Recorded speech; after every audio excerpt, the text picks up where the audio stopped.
today's talk is all about is shifting the philosophy of how we physically prepare for the sport of ultimate. And I feel like this has been an ongoing discussion, an ongoing thing that I've been doing for the past 2 years. In case you don't know, my name is Melissa, and I run the Ultimate Athlete Project, which is a complete training program designed for the sport of ultimate. And it's a year-long program, so it's complete in that it includes strength, power, agility, speed, all this stuff. And it's complete in that it's a year-long program. So we're not talking about just getting in shape for ultimate and then getting out of shape in the off-season. We're talking about long-term preparation here. And I'm really excited to be talking to you guys about this because you guys are the influencers within your community. And so just we're trying to shift the conversation about training and help ultimate players to like a lot of ultimate players are stuck in general fitness programs, or they're just using the kind of training that's been passed down to them. So a lot of this is trying to convince ultimate players to try new ideas and more effective ways of training. So if you can help me spread the word, that would be very helpful. So what we're talking about today are going to be the principles that underlie the Ultimate Athlete Project to make training more efficient and more effective. So right now I've got 374 members in the Ultimate Athlete Project. So it's been tested by a lot of athletes, and basically I'm just going to tell you why the programming works and how it's different than, say, training for general fitness. Okay. Let's see. Okay, now why is this so important? I think there's kind of two angles here.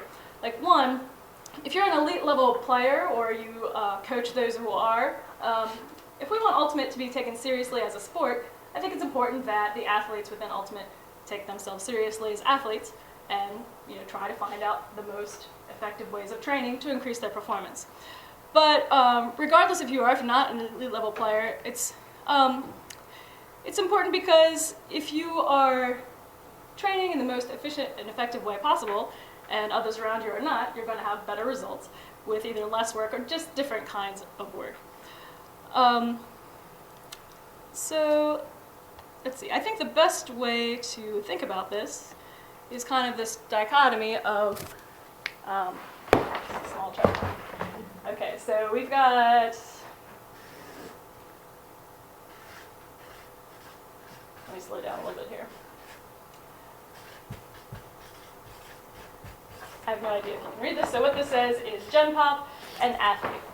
So within the world of kind of serious strength and conditioning, if you work in a facility that does strength and conditioning, you generally have two types of clients. You have Gen Pop clients, this stands for general population, and then you have athlete clients. And there's a big difference between the two. A lot of it is mentality and a lot of it is goals. The goal here is to help ultimate players get more over on the spectrum of training like athletes. That's what this talk is all about. So let's talk about the differences. For the general population, the goals of going to the gym are often aesthetic.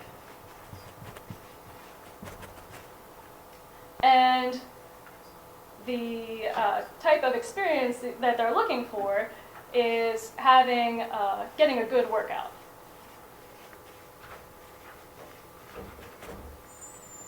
And the challenges of working with the general population are often about motivation, just getting people moving, getting people to do something. Okay? If you're working with athletes, the goals and what you're looking for are different. So you are training not for aesthetics, but you're training with a performance goal in mind. And the goal isn't just to get a good workout, but the goal is you're training for a specific purpose, so training. And it involves a lot more planning. And let's talk about kind of how these differences express themselves when you actually, say, get to the gym. Now, the reason that I feel like a lot of ultimate players get stuck in sort of Gen Pop program or general fitness programs is because if you are just getting your training ideas from, say, what you read on the internet, what you see in the mainstream media, you're going to be absorbing messages that have been generated for the general populace, right? And so a lot of what Ultimate Athlete players know about training comes from just mainstream media. Even fitness magazines are still geared towards the general public with an emphasis on aesthetics and just, whatever. But those things are not written for athletes. And so the types of information that Ultimate players are getting about their training is just not as effective and efficient as it could be. All right, so one of the ways that it shows up in, say, a general populace program versus an athlete program, let's talk about strength training, because that's where it's kind of most apparent. If you have, often strength training for the general populace will fall into kind of two categories. Number one, if you're looking for aesthetics and you're a male, you're going to be doing some sort of like bodybuilding-ish program where you're doing isolation exercises, you're trying to get large biceps or whatever. If you're a woman, the emphasis is often on fat loss or getting a nice butt or whatever. And, as Ultimate players, we might care about that a little bit, but we want to care more about performance, depending on what your goals are. So in a bodybuilding type program, like I said, you're doing isolation exercises, maybe trying to make your muscles larger. But if you're training for performance, you want to do what's called functional performance training or functional strength training. And so we're looking at multi-joint exercises like squats, maybe deadlifts, lunges. So I had a video, but I don't have it here. So like an example of a good functional strength exercise would be something like a backward lunge into an SLDL. So I'll just demonstrate that for you. Or maybe I'll make you over it. But basically, this is an example of a functional exercise that works on all kinds of things at once. You've got balance, you've got proprioception, which is just like a knowledge of where your limbs are. You're not only working the prime movers, like you're not just focusing on your quads or whatever, but you're working on all the stabilizing muscles that help you direct your primary movements. So anyway, a backwards lunge to an SLDL will be something like this. So I'm lunging backwards, and then I'm standing upright, and I'm doing an SLDL, which is otherwise called a drinking bird, or whatever. And so you can see it requires a lot of balance, coordination, and control. And so exercises like that incorporate balance, coordination, and control are going to translate to on-the-field performance much better than, say, doing a leg extension, where this is all that's going on. It doesn't require any balance, coordination, and control. You're locked in machine. Same thing with hamstring curls. That's not functional performance training. The other kind of gen pop strength training that occurs is often circuit-based. So circuit training is like in the US we have these places called curves where like women go and basically like you go from one machine to the other and then you do the whole selling point is like you get your workout done in 20 minutes and that's it, which is fine. But that's an example of circuit training, going from one exercise to the other with no rest. Circuit training is good for goals like fat loss or increased body composition. Doesn't mean athletes should never do it, but a lot of players I feel get stuck in kind of doing circuit training Eve-based sort of programs. And if you want to develop real pure strength, you have to first of all lift heavier weights for fewer reps, and you also should kind of vary your strength training protocols as the year progresses, rather than just staying with one thing all the time. So, okay, now I have on my slide, why should I care about strength training anyway? So I'm talking about strength training as if everybody's already doing it. But, I've gone all over the world, and I know that one of the hardest things is to just get Ultimate players to go into the weight room at all. So let's start there. Why should we care about strength training? I think that most Ultimate players understand that strength is a precursor to developing power. So when you're strong and you work on expressing that strength quickly, that's power. But you need some strength in order to do that. So I think most Ultimate players understand that. But I think that what motivates Ultimate players better is understanding how strength training contributes to endurance and also durability. So there was a study that was done a while ago, and I don't remember by who, but it was about middle distance runners, and what they did is they basically took a third of their kind of endurance training, replaced it with strength training, and then saw the results. What happened is that the people who had replaced some of the volume of their running had gotten faster times, But they did this without increasing their VO2 max, okay? Basically without increasing their cardiovascular fitness. But they became faster just with strength training because their running efficiency was much better. So basically, if you think about every stride you take on the ultimate field requires some amount of strength, okay? And so, you know, that's not a big percentage of your max strength. But at the same time, if your max strength is larger, you're using a much smaller percentage of your max strength every time you take a stride, every time you accelerate, using less of a percentage of your overall strength capacity. And over the long term of a tournament, that really adds up. Also, often when players are stronger, a lot of things to do with running form will sort of somewhat improve themselves automatically. So it increases running efficiency and economy, and that really does play a huge role in endurance, both in the course of a game and especially over the course of a tournament where you have multiple games in a row. And it also, of course, has an effect on a player's overall durability over the course of a long season. So strength training is hugely important for ultimate players who intend to play a lot and play at the competitive level. So that is why you should care about strength training. Okay.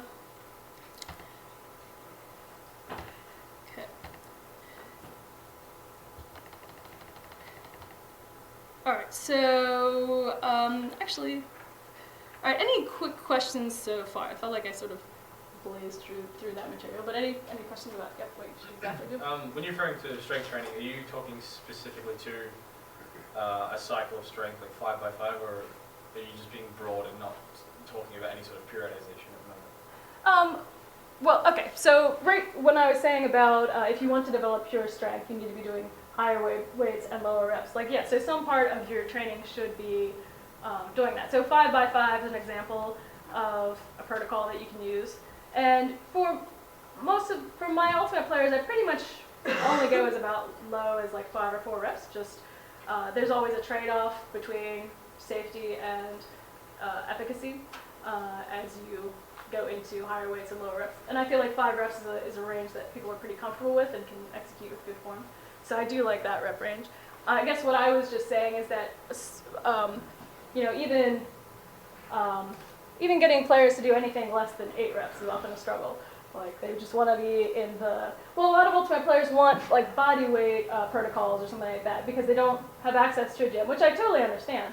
But you have to understand that if you're just doing body weight protocols, you are going to plateau because you're not going to be able to really progress and load those exercises past a certain point. So, yeah, does that answer your question? Yeah, okay, and so I'll talk a little bit more about planning in just a second.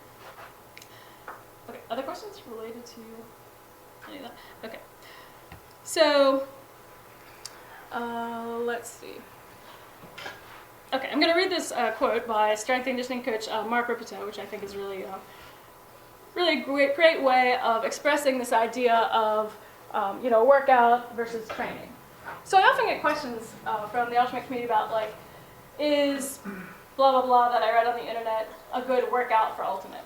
And I want people to get beyond thinking about a good workout for ultimate, because so much depends on the context. Almost anything can be a good workout for ultimate, or it can be a bad workout for ultimate. It depends on what you did 2 days before. It depends on what time of the year you're in. And so we want to learn to think beyond the workout and think about more structured planning if we're really going to talk about training with a goal in mind. So anyway, Mark Ripito has this quote about training versus exercise. Capital T training is the process of driving a physical adaptation in a specific direction for a specific purpose, while capital E exercise is what we do for the way it makes us feel today, before, during, and after the workout itself. For most people, housewives, car salesmen, fat people, the dull, the torpid, exercise is enough, and it's better than sitting on your butt. But at some point, some of these people will graduate to training, and when this happens, planning must occur. Okay, so there's 2 kind of key words in there that I want to focus on. One is about how exercise is about the way it makes us feel, and 2, I want to talk about the planning aspect. So let's talk about the differences in how different types of workouts or training makes us feel. let's see. So all right. So how does it make me feel? This is one of the biggest hurdles to getting Ultimate players to do the type of training that is best for them. There are certain types of workouts that you do that you're going to feel. And so really it's about what kind of system that you're using. So for, if you're doing long runs or if you're doing anything that's kind of more in the cardiovascular dimension, if you're using your cardiovascular sort of metabolic processes, these are things that are easy to feel. So if you go on a run for 2 miles, what sort of things happen? What do you feel? What happens to your body? Nothing? Is it going to feel? What's that? You feel some fatigue? Heart rate goes up. Your heart rate goes up. Okay. So that's a big one. Your heart rate goes up. Does anything else go? So you might feel fatigue. Your heart rate goes up, and you just said what? Respiration. Yeah. So your breathing, the rate of breathing increases. These are all things that are really obvious. Okay. Or some other things that people like to feel, especially the farther into Gen Pop you go, people want to sweat during a workout. If they don't sweat, it's not a good workout. These are all indicators to people that I've done a good job. And the more tired I am, or other things that you might feel, maybe not in pure cardiovascular, but other types of things you can sometimes feel in a workout are muscle soreness. If I'm sore, that means I've done a good job. If I can feel the burn, that means I've done a good job. So people like indicators that they have worked hard and done a good job. That's understandable. But all of the ways to progress, some of this type of more Gen Pop or general fitness training have to do with volume. So if I can run farther with the same level of fatigue or whatever, then I'm getting better. If I can do more reps and I feel the burn, that means I'm getting better. A lot of it is about adding volume. But when we talk about the type of training that leads to adaptations in speed, agility, power, vertical jumping, all of those things that Ultimate players care about, you're talking about using training that's more about the nervous system. Okay, and the nervous system, there are not clear indicators of when you've done a good job with your nervous system. None of this stuff really happens. Okay, so for those of you that were at the agility sessions yesterday, when we did those agility drills, I often put people in lines of 4 or 5. And really what that forces people to do is have the proper rest intervals between repetitions. Okay? If you do that, if you're doing a little footwork drill and then you're resting for a minute or whatever, you're not going to feel the burn. Okay? Your heart rate might not even increase, and that's fine. That's part of the goal. You won't feel fatigued. Okay? But that's the kind of training you need to do in order to get adaptation out of those types of drills. So, and especially we're talking about things like power development or vertical jumping. General rule of thumb is whenever you're working at those high intensity things, you need to be working at within the top 10% of your performance level in order to promote adaptation. So for example, if I can only jump 10 centimeters, if I want to increase my vertical jump, every jump that I execute that's 9 centimeters or higher, that's within the top 10%, and that's going to lead to adaptation.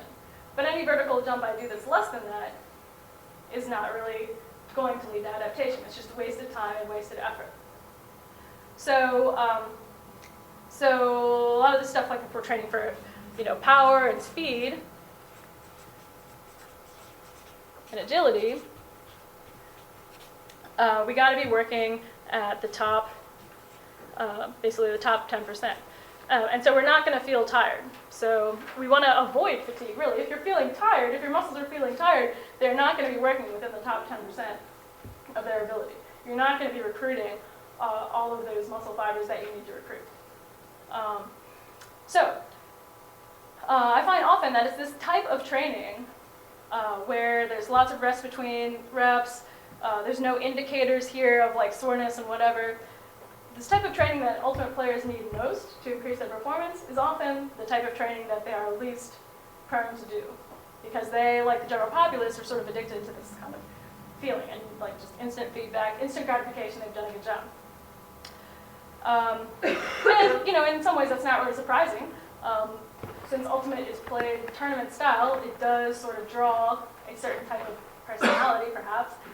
It maybe draws people that like that feeling of complete exhaustion. Why else would you play 4 games in a row and then go back and do it again? It's because there's some level you like that, and you like feeling that way.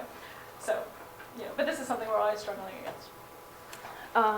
Okay, questions on that?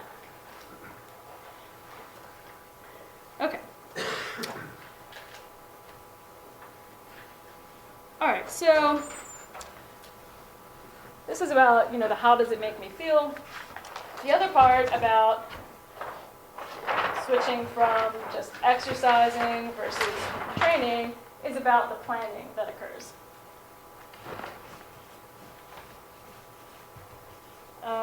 Let's see. So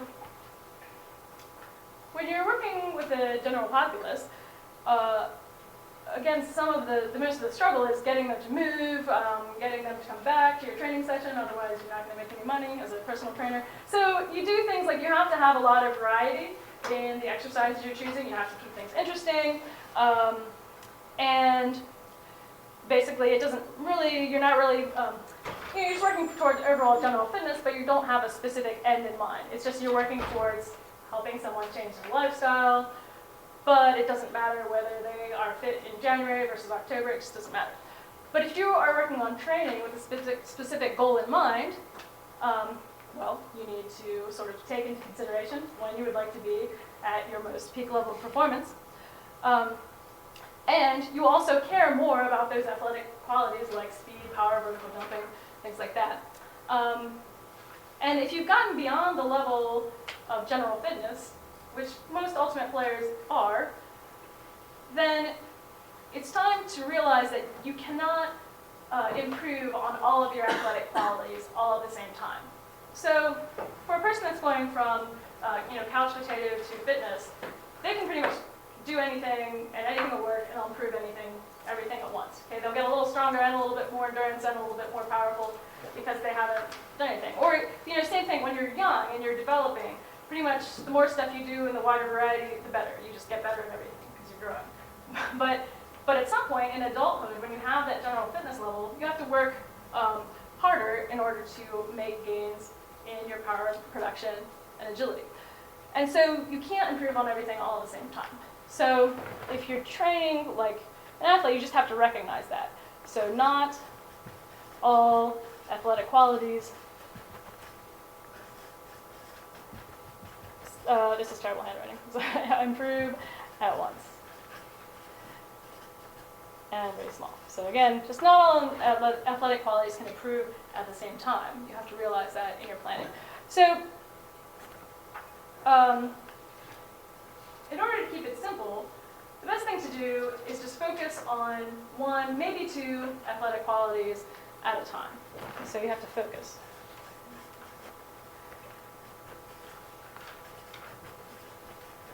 Oops. And then once you focus, you sort of plan everything else around that. So by athletic qualities, a list of athletic qualities that are possibilities would be, endurance is an athletic quality, strength, pure strength, vertical jump, speed, agility, any of those things you name, these are all athletic qualities you would choose. So it's best to focus on 1 or 2. And then you also want to make sure that you have non-competing qualities that you're focusing on. So this is often an error in program design and program planning. If you're trying to increase both your endurance and your max strength at the same time, that's not going to work very well. It's not going to be very efficient or effective. However, if you're going to try to increase your vertical and at the same time you're going to be working on power in the weight room, those are complementary. Those you can do sort of at the same time and have that focus. So you got to plan non-competing qualities and recognize that when you're working on max strength, well, maybe your endurance might suffer. Just depends on how many training hours you have available, etc. Sometimes you can maintain most of your athletic qualities while you work on others, but if you're pressed for time, the more pressed for time you are, the more you have to focus, and you have to be okay with some athletic qualities declining as others improve. And then as you go through the year cycle, you're going to end up in a better place than you would have if you try to improve everything at once. And that is somewhat counterintuitive, and it's tough to do because it feels like bad, or you feel like, crappy if you realize you're not as in shape as you were a month ago. And by in shape, I think just many ultimate players really define that as how they feel cardiovascularly. Keep it simple in your mind. If you do this, say you're focusing on an athletic quality of whatever it is, strength or endurance or whatever. A phase of focus should last about 3 to 6 weeks. Focusing less than 3 weeks, you're not going to get much adaptation. Focusing on one athletic quality for more than 6 weeks, you're going to get vastly diminishing returns. So this is kind of 3 to 6 weeks is sort of the sweet spot for how much you want to focus on one particular athletic quality at a time. And then the best thing to do is basically order your focused phases one upon another in a way, you can do it a variety of ways. You could basically work on whatever you think is weakest one at a time, or what we do in the Ultimate Athlete Project is we stack the athletic qualities in a way that's complementary. So just for instance, in the off season, first we start with a prep phase where we do sort of more movement quality stuff, get people introduced to functional training. Then we have a phase that's focused on strength. Then we focus on power, because once you develop the strength, you can sort of turn it into power, sort of. Then we focus on strength again, then power. We go through a few alternations of that. As we get closer to the preseason, we can focus on other qualities like, we'll have a strength endurance phase, or we'll have a phase where we focus our power phase might be more towards the speed end of the spectrum. So focusing on accelerations and vertical jumping versus just like Olympic lifting power. Okay, and then, in the in-season phase, basically you're just sort of managing your volume. You can still cycle through different qualities, but your primary purpose in the in-season is to make sure that you are staying healthy and not getting injured and sort of maintaining everything that you work for in the off-season. So a typical way to do this, a typical order would be something like strength, then power, and then after you have strength and power, working on something like strength endurance. I know you can't read this. And then maybe you'd work on, as you're gearing up for tryouts, maybe you have a speed phase, one that you're really focused on, like high speed power development. That would be a progression that sort of makes sense. Okay? Whereas you could maybe imagine if you put like endurance first, and then you work on strength, and then you work on other things, you're going to lose your endurance by the time you get over here. So, that's maybe not the best way to do things. Okay, so that's a basic overview of some of the philosophy that underlies the programming that I found successful in the Ultimate Athlete Project. So, I think big question here to ask is, okay, you may or may not follow this theory, but I think really what's important is, like, does it really make a difference? And how much difference does it make? I would tell you the Ultimate Athlete Project evolved out of just like, my personal desire to get better as an athlete. And, I do have a degree in kinesiology. In school, you do learn the basics of how to put together programming and blah, blah, blah. But you often learn stuff that is geared more towards the general populace. Because if you were going to make a career out of, an exercise science degree, that's going to be most of your clientele. And so, at some point in my early 30s, I was like, well, I'm getting older, I want to try out for this elite level team.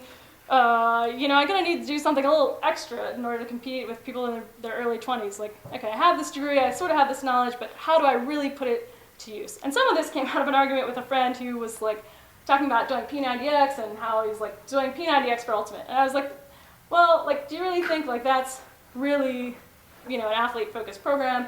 I was like, well, why not, blah, blah, blah. And I was like, do you really think like LeBron James is doing P90X like in the off season to get ready for the basketball season? And that made me realize like I have no freaking idea what LeBron James does. So it just kind of motivated me to really explore like what do professional athletes actually do in their off season. And it was a time in my life when I had time to train and time to study, and so I did. And basically, it worked really well. It worked extraordinarily well. So I became a much better athlete in my early 30s than I was in my early 20s. Like, wasn't even close. So then I was kind of mad because it's like, well, why didn't I do this in my early 20s? I could have been like, going to Worlds and stuff, and so just whatever. But whatever, that's fine. So I'll just help everyone else do smarter training, and that will be just as rewarding, and it has been. So now, just because it worked for me, though, doesn't mean that it works for everybody. But I did turn this kind of philosophy into the Ultimate Athlete Project, and since then I've had hundreds of players doing it. And I think really the thing that I'm most proud of and that most lets me know that I've been successful in my program design is that my most successful Ultimate Athlete Project members are those who have a lot of prior strength training experience. It is very easy to take someone who has been sedentary and make them feel more athletic. That is not a problem, okay? But if you can take someone who already sort of has some knowledge and has been trying to put it to use and has been trying to make an effective program, and you give them something else and watch them really take off, then it's working. So one of my I think most fun recent experiences was with Valerie Renshaw, who used to be the captain of Double Wide. So it's been a historically successful team. Those players are not stupid. They know a lot about training and what they're doing. But he was getting older and he was kind of transitioning, playing with another team, and he decided to try something new. I don't know, whatever reason, he decided to buy my 12-week program, which is just a really short version. But it has these phases stacked on one another. Basically, it's just strength, power, and then conditioning. And basically, just taking someone who already has the mentality of training regularly and putting them on an organized program, even someone as athletic as he was to start, he just saw a lot more gains in his athletic ability, and more importantly, his durability, his ability to last late in the tournament and last late in the season. And as an aging Ultimate player who's trying to maintain a high-level play, it was really important to him. So basically, he took this programming and then he took it to Prairie Fire, which is the new team he started on. And and they went to nationals for the first time this year. And their fitness level was a big part of their success and their ability to play defense late in the day. So I'm just telling you this just to realize, like, it may seem like some small changes here, but these small changes in planning, in focusing, and in making some sacrifices, in letting some athletic qualities go while you work on others, these small changes in the way you think about putting together your training program do have a huge payoff, do make huge differences overall. And a lot of this, I think, is just getting people away from this idea that, the more they do is better, that they should feel tired all the time if they're doing a good job. You can give them something that they, basically, I think what happened is, I give something that people trust because they know it's worked for others and they know it's a professionally designed program, so they no longer need these, feedback things here. They just have the feedback of, trusting that it'll probably work. And it does take, it is challenging for Ultimate players to make that shift. So, I also worked with Dragon Thrust, and they had a lot of players on their team that totally bought in. But even so, even a team at that level who's really looking for that extra edge, it was really hard to get all of their team on board. They maybe started the first month, they're like, this is different, this doesn't feel doesn't feel as hard as it should be. That's really common feedback that I get from the prep phase, which isn't supposed to be hard. But anyway, so it is a challenge to get Ultimate players to commit to putting this kind of philosophy in action. But for those who do, the payoff was worth it. Yes? So you said that you got a lot of buy-in from the people who, let's say, gone from doing a lot of endurance work. Let's say go to, let's say, do a 5x5. Have you got the equal amount of buy-in from those Ultimate players who do one rep maxes because they want to do maximum power?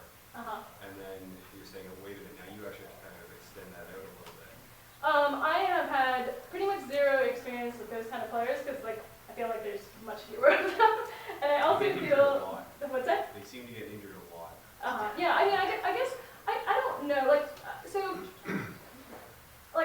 know a whole lot about the background of a lot of my Ultimate players because there's several hundred of them, and I don't collect a lot of information. It's only just kind of based on what they tell me. But I guess I have like one actually that's been kind of more of like a meathead and sort of like that direction. But he did like, so yes, he did have a lot of feedback from actually like Liam Rosen, who works for Sky's magazine. He knows a lot about strength training, but yes, he comes at it from more of like the pure strength sort of philosophy. And his challenge was in the prep phase, you're doing all these like end of range motion exercises that aren't very hard, but they are, you know, extending your mobility and just kind of working on movement patterns. So yeah, basically the first time he tried it, he like didn't finish it, and then like the second time he went into the program. Once players get past the first month, then they kind of do buy in because it really only takes 4 or 5 weeks for people to sort of feel the difference. Maybe the difference is not obvious in a measurable like speed test, but just in how they feel. They feel like they're moving better and things like that. So if people get past the first month, it's pretty good. But I'd say most of the pushback is like the opposite direction because a lot of people that come at training from the direction you're talking about, I don't really know, but I think a lot of them already think they know what they're doing, and so they wouldn't sign up for my program to begin with. And I feel like there's fewer people coming at ultimate training from that end of the spectrum. I could be wrong. They sometimes come from other sports, right? So football, hockey. Oh, but yeah, that could be true. I mean, I guess, yeah, I mean, I haven't had, yeah, we don't have a lot of as many ultimate players coming from hockey yet, so you guys would, that's a good question. Yeah, I haven't run into that kind of pushback. Good question. Other questions? Do you have a recommendation for the cycles? So if you're doing like a 16-week program, do you find it's just more subjective as to what you need, or is there like an optimum one for a season? Yeah, good question. So I can kind of like, again, sort of take the outline, like, this in general is sort of what the Ultimate Athlete Project looks like. And what, like, if you're just, for the average player, like, this is what's going to work pretty well. So, like, you have, pretty much it helps to pick, like, your major tournament that you're aiming for, whatever that is. Okay, and then climb backwards from there. So, like, for 2 weeks, 2 or 3 weeks, you're going to have some sort of taper phase, whatever. Okay, and then, you know, you have some sort of in-season phase. You have to know what your goals of the in-season are. Like, the primary goal in the in-season is just to stay on the field. You don't want to get injured. And so everything revolves around that goal. That doesn't mean that you stop training. Like, that's a major no-no. Because the in-season, depending on where you are, is very long. So if you stop training for 3 to 6 months, like, well, like you're not going to be very strong here. And you want to maintain your level of strength at the very least. So what a player does in season is going to vary a lot based on how often their team practices, what their other commitments are, and things like that. But you can still rotate through various cycles, and this I'd say is where people can kind of like sort of pick and choose what they need to work on. All right, otherwise, then where most of the gains come from in long-term planning, well, let's see, whoops. We've got 2 more phases to talk about, I think, is in the off-season. And I think this is where, for ultimate players, the biggest area of improvement is, because a lot of people don't do an off-season. Basically, a lot of players just sort of oscillate between being in shape and out of shape. And so they'll do like some preseason training. But preseason training is about, you know, doing the stuff that will enable you to play in a tournament or in a game. And so it's often, this is like more your general fitness, cardiovascular, like you have to be able to run or like whatever. So oftentimes players will just start with this. They'll start with preseason training and not really have an off-season. So I think the greatest potential for gains is really in off-season planning. And so what you do here could be sort of dependent on your goals, but in general, like I said, what we do is we alternate between strength and power for as many months. Each of our phases is 4 weeks. So we'll just alternate between strength and power, just depending on how long the person has to do that, and build up as much as possible. Preseason, we then shift to things like strength endurance, power endurance, and some cardio, like conditioning, basically. So that's when you do that. So your question is, how does it vary from? Well, what like macro meso cycles would you do? What's optimal for ultimate? Yeah. Okay. Well, so I mean, I guess yeah, I mean, I guess this, like, aside from individualization, this is what we do, and this is a pretty good one. So strength power would be a typical 4-month or 16-week kind of phase. And then preseason, there's these strength phases. Well, let's see. This last power phase is going to be more towards the high speed end of the spectrum. So some other things you can play around with are the whole like power kind of speed spectrum.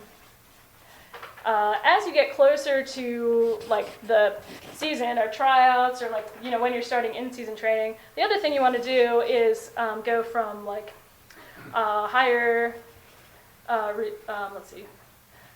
resistance, a little bit slower. So this would be, not slower, slower is not really a good word, but you know, here you're doing things that are higher resistance, like variations of Olympic lifts, things like high pulls and like other stuff, squat jumps, I don't know. And then over here, as you get closer to the season, you want to be working more towards the pure speed end of the power spectrum. So here you're going to be working on things like your ability to accelerate. I don't think I spelled that right. Your ability, like your jumping ability. Here's where you might do some flyers and like things like that, where there's no resistance but you're really high speed. So basically off-season strength and power. Preseason, you can work on, I mean, what you do in the preseason might be dependent on who you are as a player, because you do need endurance, but you can't have that phase at the same time as when you're trying to work on the stuff that's on the high-speed spectrum here. So at least one preseason phase should be conditioning, so you're ready to step on the field, but you do want to kind of also start working on things like your vert or whatever. That might happen in your last power phase of the off-season, or it might be the first phase of the preseason, something like that. Is there a particular one you'd avoid in season? Yeah, in season, like I said, the main goal is to stay on the field. So I do focused phases in season, but like you shouldn't feel bad if you have to skip a workout. So and I think again, it just might depend on a player's schedule. So if you have weekend tournaments and then you're not practicing with your team during the week, which is often the case in the U.S., it's a little easier to do focused phases because you at least have like, you know, if your tournament's like Saturday and Sunday and you're pretty good at recovery, like on Wednesday you can do kind of whatever you want. Your muscles are recovered and you're ready to go. So you could like still focus on power and speed as long as you're like feeling good. You'd at least have, you'd only really get like maybe one good workout a week though, because otherwise you're probably going to be recovering or, you know, whatever. But yeah, it's still basically, I guess the main focus in season is I like to keep players in the weight room like at least twice a week just to kind of maintain that strength and durability. That's really important, just for lasting through the whole season. And then if you do have time to make performance gains, like that's great, but don't worry about that. So it's just whatever you need, just don't overdo it. Yeah, I mean that's a short and sweet way to put it. Yeah. I have 2 questions. So the first one, in terms of kind of overdoing it, we see a lot of people now that you can play indoor and do stuff all season long. Is like, for most of us, still playing it, the season ends in October. Mm-hmm. What sort of downtime do you recommend for people? Because, I mean, it just seems like you could just go all year around now, like playing and training. So in terms of just stopping, what recommendations do you have? Very good question. That's really tricky. That's the struggle with like college players in the U.S. as well, because they have the college season and then they go right into club, and they're pretty much opposite. So it's just, you know, all the time. And the answer to that question, I think, is about priorities. So I think, you know, it's all about this, like, what is it that you're really trying to accomplish as a player? Like, do you care about college nationals? Do you care about club nationals? Do you care about your indoor championships? Like, what is it that you really are trying to do? And if you are, like, so indoor, like, if you're talking about leagues and you're playing, like, once or twice a week, if you have the work capacity to do that, if you have a good base of strength and power and stuff, once you get that, once you get a good work capacity, playing a game here and there does not really affect you as much. A lot has to do with training age. Like if it's your first year doing that, that might be tough. But if you've been doing this kind of stuff, your recovery will be good enough that you can just sort of absorb that, and then it just becomes a matter of, do you have the time to do all the things you want to do? But I guess it just really depends on the intensity of the other playing that you're doing. But yeah, playing once or twice a week for someone who's well prepared is probably not going to be a big deal. Okay, my second question is, even at the national level, I find we struggle to maintain motivation Mhm. and just to keep them motivated, even to train. Like, it seems unfathomable, but you're trying to like pull these people along to like train, even at that level. So, it's great to give everyone a plan and you can have the best plan in the world, but what's the best way to motivate people and to monitor that they're actually doing it? If it's not just people like the double white guy who buys in because it's in his best interest. Right. Yeah. Well, I mean, that's $1 million question. And this is why, the Ultimate Athlete Project is mostly individuals. And I at one point did try to pursue teams and work with teams, and then it just was like, it's difficult for all the reasons you mentioned. You'll get a few people to buy in, and basically the way it's been working is to just have a few random teams, because you just get enough people who have tried it on their own to buy in, and then they have obvious results that others can see, and other people sort of want that, and that sort of has an effect. But even that doesn't work 100% of the time. Like with the Prairie Fire, it was just basically, it was just one person who had a ton of influence because everybody saw him as like the expert, and they were just gonna kind of do whatever he said. But that very rarely works. Like it's like not something you can rely on. I'm not sure what the answer is. I mean, Ultimate players like to play Ultimate, and we are not right now getting paid to be in the weight room doing 5x5s or anything like that. So, yeah, that's the question. That's a good question. So your program, could you teach people to bring it? Like, I mean, there's so much value. There's so much more value in teaching a team than a person. So is there a way to, while training those people, to teach them to teach others? Is that something you thought of in your program? Well, okay, so have I thought of like helping individuals like teach their teams, is what you kind of asking? Yeah, I guess. Yeah, some of it happens organically because, some of it happens organically just because if you have an individual that's really into it, and they've seen the results, they care about their team's performance, and so they're going to try to get their team to try new things. And so that's usually the way it kind of happens. I have a lot of coaches that are in the Ultimate Athlete Project, and they'll kind of like maybe pick and choose some agility drills to incorporate with their teams. That's how it often works. Again, the biggest struggle is the off-season like strength training. And that's a struggle for a variety of reasons. You need facilities, you need to, oftentimes players don't feel comfortable in there without a training partner, which is, fine. And this is why it's kind of important as you think about your long-term athletic development of Ultimate players. Like, if you can get people started in the weight room in high school, like under adult supervision, and feeling comfortable, they're going to be able to continue that for life. Like, once you learn the basic movement patterns that are involved in moving weights around, it's easier to incorporate new ideas and new exercises. But, if you're an adult woman going into the weight room for the first time, that can be very intimidating if you don't have a partner, and you're not going to go in the weight room and do a serious off-season program just because someone sent you a spreadsheet. So, these are universal struggles, and I don't have super great answers. The Ultimate Athlete Project really has been working well for those who are self-motivated because, it's an online program. Like, I'm not there to, call them and get them out of bed in the morning and go to the gym. So ladies and gentlemen, we have to stop now. On behalf of Ultimate Canada, I want to thank Melissa for coming out.